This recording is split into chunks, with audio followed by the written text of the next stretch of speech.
오늘 묵상하여 함께 나눌 말씀은 예레미야 42장 1절에서 22절입니다. 오늘 본문은 혼란한 세상 속에서 어떻게 하나님의 뜻을 물어야 하는지, 그리고 어떻게 그 뜻에 순종해야 하는지를 보여주는 내용의 말씀입니다.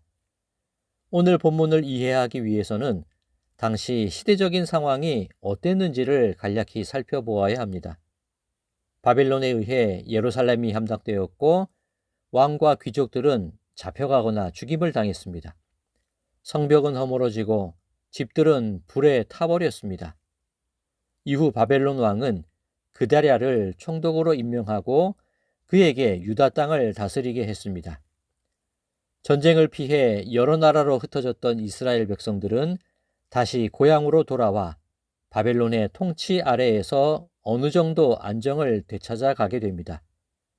그런데 또다시 전쟁의 불안한 기운이 유다 땅을 뒤덮게 됩니다. 바벨론과 적대 관계에 있던 암몬은 바벨론의 세력이 확장되는 것을 탐탁지 않게 여겼습니다. 그래서 유다의 왕족이었던 이스마엘을 보내 총독 그다랴를 암살했습니다. 그리고 이스마엘은 바벨론 군인들과 유다 사람들까지 무참히 죽이고 남은 이들을 이끌고 암몬으로 투항하려고 했습니다. 바벨론은 하나님이 들어 사용하시는 심판의 도구입니다. 그런데 이스마엘은 자신의 세력을 확장하려는 탐욕에 눈이 멀어 사람들을 죽이고 하나님의 뜻을 거슬렸던 것입니다. 이 소식을 들은 요하난이 군대를 데리고 이스마엘을 추적하였고 잡혀가는 유다 백성들을 구출해냅니다. 그런데 여기서부터 문제가 시작됩니다. 자신들이 세운 총독과 군인들이 무참히 살해되었다는 사실을 바벨론이 알게 된다면 유다를 향해 처참한 보복을 가하게 될 것입니다. 그것을 두려워했던 요하난과 남은 백성들은 바벨론의 복수를 두려워하여 애굽으로 망명을 하려고 시도하게 됩니다. 자신들의 죄악으로 나라를 잃게 되었는데 회개하고 돌이키기는커녕 욕망을 채우기 위해 하나님의 뜻을 거스르고 온갖 악행을 저지르는 것이 저들의 모습이었습니다. 그리고 바벨론의 지배 아래에서 하나님의 뜻을 찾아야 할 텐데 눈앞의 위협을 피하고자 애굽으로 도망치려는 것이 저들의 모습이었습니다. 여전히 악하고 여전히 회개를 모르는 백성의 미련함이 너무도 잘 드러나고 있습니다. 이런 배경에서 오늘 본문 말씀이 시작됩니다. 애굽으로 향하던 이들이 예레미야 선지자를 만나게 됩니다. 그리고 이와 같은 어려운 상황에 놓이게 되었는데 무슨 일을 어떻게 해야 할지 하나님께 기도해 달라고 예레미야 선지자에게 부탁을 합니다. 가야 할 길을 하나님께 기도하며 물어달라는 이 사람들의 모습을 보면 그래도 믿음을 잃어버리지는 않았구나라고 생각하게 됩니다. 그런데 과연 그럴까요? 이들의 말을 자세히 살펴보겠습니다. 당신은 우리의 탄원을 듣고 이 남아있는 모든 자를 위하여 당신의 하나님 여호와께 기도해 주소서. 이 사람들이 하나님을 무엇이라고 부르고 있습니까? 당신의 하나님 여호와라고 부릅니다. 평소에 하나님께 가까이 나아가기를 즐겨하고 하나님과 함께하는 기쁨을 알고 있었다면 이런 표현을 하지 않았을 것입니다. 물론 창조주 되시고 절대자 되시는 하나님이 두렵게 느껴질 수도 있습니다. 게다가 구약 시대이니 하나님의 이름을 부르는 것조차 무섭고 하나님을 대면한다는 사실이 두려울 수도 있었을 것입니다. 어찌되었건 기도해달라는 이들의 요청에 예레미야는 무엇이라고 대답하고 있습니까? 본문 4절입니다. 선지자 예레미야가 그들에게 이르되 내가 너희 말을 들었은즉 너희 말대로 너희 하나님 여호와께 기도하고 무릇 여호와께서 너희에게 응답하시는 것을 숨김이 없이 너희에게 말하리라. 예레미야는 하나님을 너희 하나님 여호와라고 부릅니다. 두렵고 무섭고 꺼려지는 존재가 아니라 너희를 위해 너희와 함께 하고 싶어 하시는 하나님의 마음을 알려주고 싶은 것입니다. 사랑하는 성도 여러분, 여러분에게 하나님은 어떤 분이십니까? 고난과 고통 속에 놓이게 되었을 때 내가 의지하고 기대야 할 분으로 여겨지기도 할 것이고, 왜 이런 고통을 내려주셨는지 그저 원망스럽기만 한 분으로 여겨질 수도 있습니다. 하나님은 늘 언제나 그곳에 계시지만 내 믿음의 상태에 따라 하나님이 달리 보이기도 하고 하나님을 다르게 부르기도 하게 됩니다. 여러분에게 하나님은 어떤 분이십니까? 계속해서 본문 말씀을 살펴보겠습니다.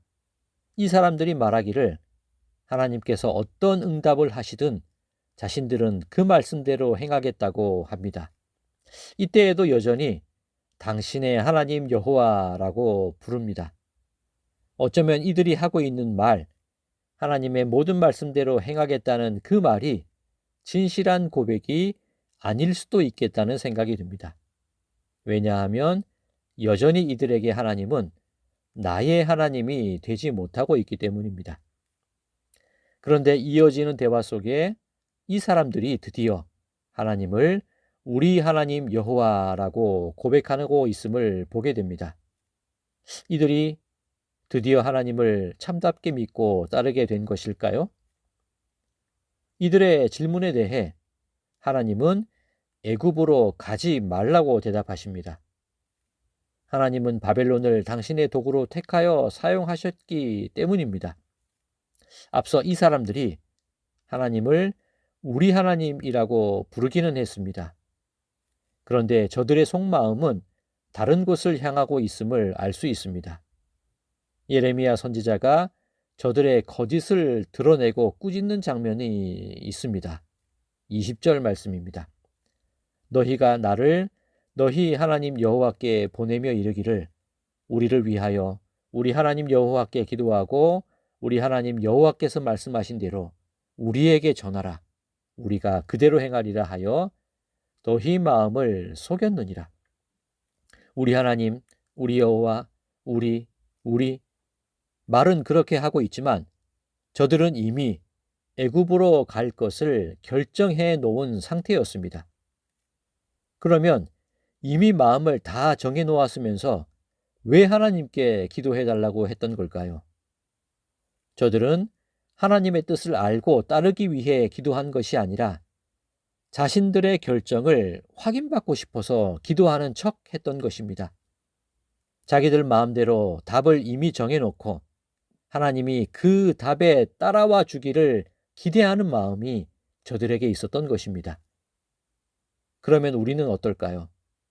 우리는 과연 하나님의 뜻을 묻고 그 뜻에 순종하기 위해 기도하고 있는지, 아니면 내 고집이 받아들여지기까지 하나님께 때를 쓰듯 기도하고 있는지 스스로에게 물어보아야 하지 않겠습니까? 사랑하는 성도 여러분, 여러분은 어떤 하나님께 기도하고 있으십니까? 나를 사랑하시고 내가 사랑하는 아버지 하나님께 기도하고 있으십니까? 아니면 저 사람은 저런 응답을 받았다고 하니 그런 신통한 하나님을 기대하고 기도하고 있는 건 아니십니까? 여러분은 정말 하나님의 뜻을 알기 위해 기도하고 있으십니까? 아니면 내 뜻을 관철시키기 위해 버티듯 고집부리며 기도하고 있는 것은 아니십니까? 오늘 하루를 지내는 동안 과연 나는 어떤 하나님을 믿고 있는지, 과연 나는 어떤 기도를 드리고 있는지를 돌아보시기 바랍니다. 그리고 진정 하나님을 아버지라고 부를 수 있는, 진정 하나님의 뜻에 순종할 수 있는 내가 되게 해달라고 간구하는 시간이 되시기 바랍니다.